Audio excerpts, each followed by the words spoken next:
less stress, more time, more money. Welcome to the Cash Flow Contractor, short with Martin Holland. You just can't hire good people anymore. Hi, this is Martin, and welcome to this short episode in which we're going to look at that statement and see if it's true or not. Well, I can't hire good people anymore.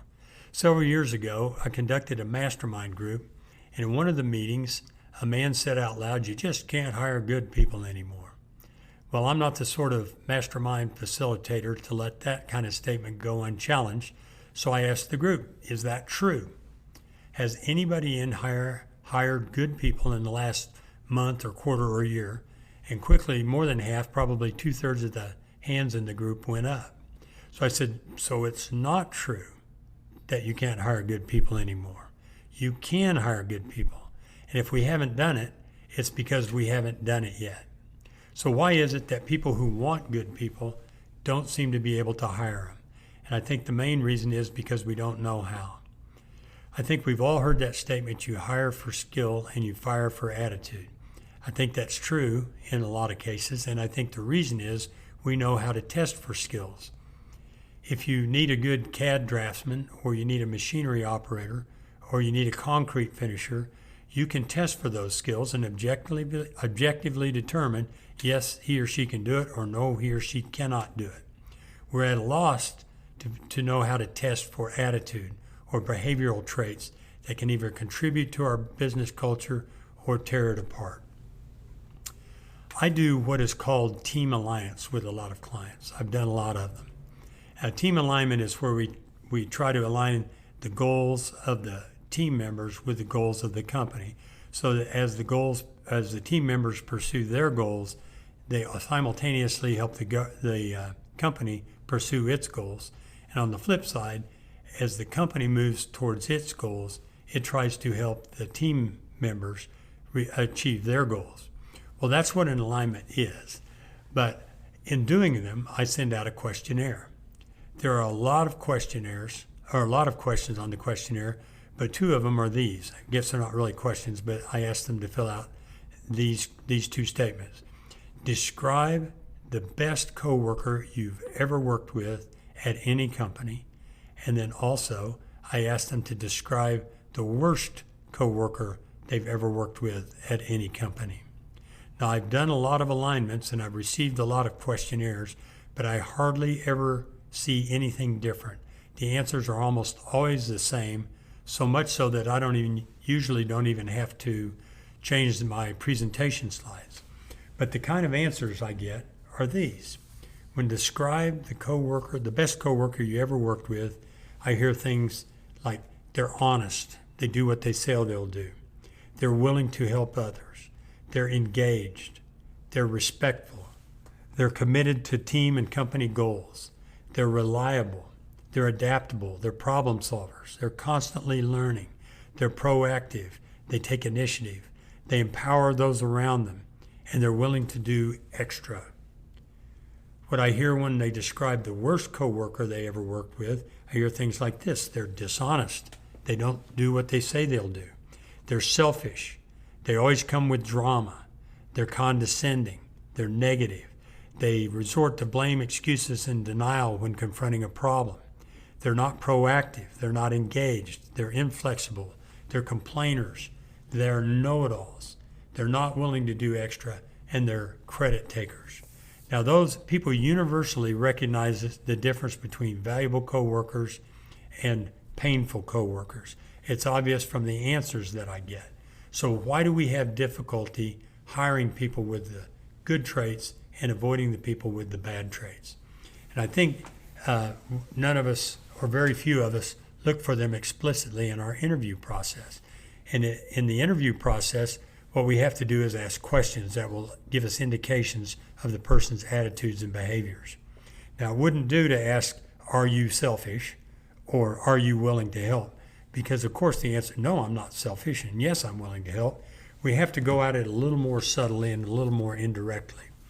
Now, I'm going to give you some questions that you can use in the interview process, and I think you'll see how they help you uncover the attitude of the person you're interviewing. Now, these are not strictly from his book, but they are certainly based on the philosophy that an author named Mark Murphy lays out in his book titled Hiring for Attitude. And we'll have a link in the show notes so that you can check out that book. If you have the time, I encourage you to get it and read it. But to give you an example of some of the questions, let's say that you're looking for something that people are engaged in. Okay? Engagement is when you're working at a task and you look up and it's 5 hours later and you thought it was 30 minutes. Now that happens when you're engaged, and you're engaged when you enjoy at some level what you're doing. So you're looking for the willingness to be engaged, and what engages people. You might try this question. What are you doing when you don't even notice time flying by? That's a great question. Let's say that you're looking for an honesty or an integrity type question, and say, you might ask, how do you define a conflict of interest? Or tell me about a chance that you had the opportunity to do a side job outside of work. Or have you ever observed unethical behavior at work? Can you see how those might direct you and give you an idea about the integrity of the person answering the question? Let's think about reliability. Just ask, when is it okay to be late or to miss work without calling in? There's a great question. How would your last boss describe your reliability? Or you might ask this, give me an example of a time that you did more than was expected of you. If you want to know a little bit about their temperament, ask them, give me an example of how you handled a coworker who drove you crazy. Or how will people around you describe your sense of humor?